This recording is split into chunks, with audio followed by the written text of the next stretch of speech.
People are always looking for ways to eat healthier. The Veggie Spiralizer helps you do it by cutting carbs and adding more veggies to your diet. Plus, making your own veggie noodles is way less expensive than buying them at the grocery store. The Veggie Spiralizer is compact and great for storage.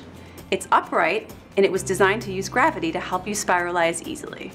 And it's easy to use. Here's what the Veggie Spiralizer looks like when it's disassembled. The non-slip base keeps it from moving when you spiralize. The main body holds the food that you'll spiralize.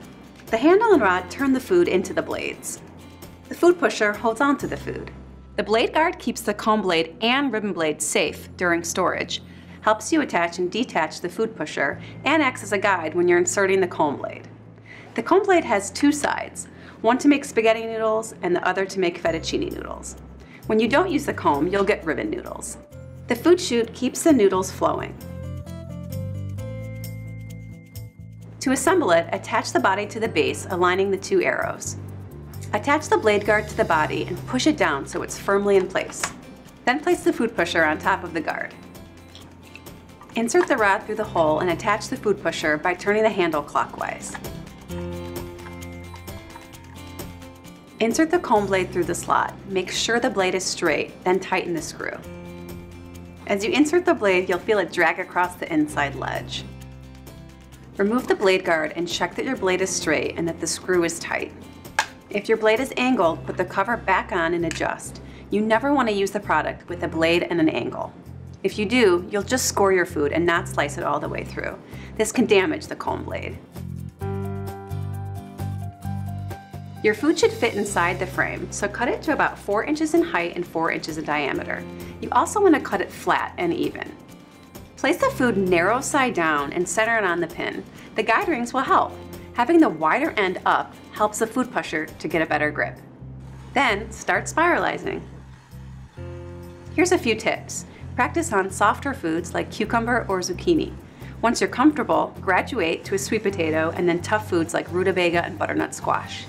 Foods like these will require more pressure to spiralize. Don't be afraid to apply some pressure. One trick I found helpful with rutabaga and butternut squash was to start by using the center of the handle like this. Once you can tell that the food is being sliced, use the handle. Don't be afraid to apply downward force. You can soften hard vegetables before spiralizing them to make them a little easier to cut and spiralize.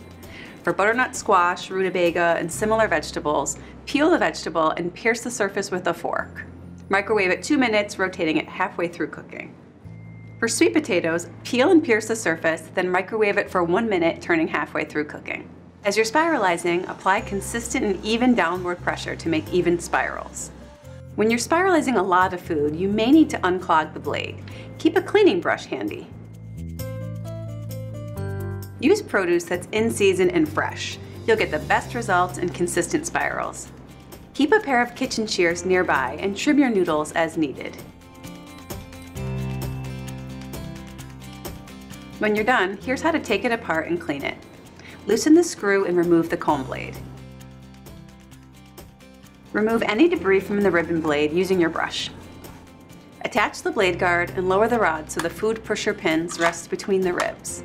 Rotate the handle counterclockwise to remove the food pusher from the rod. Remove the handle, food pusher, and blade guard. Then remove the base and pop them all in the dishwasher. That's right, the whole spiralizer is dishwasher safe, so it's easy to clean. Plus, it comes with a 3-year guarantee. Now you know everything you need to enjoy the Veggie Spiralizer. Happy spiralizing!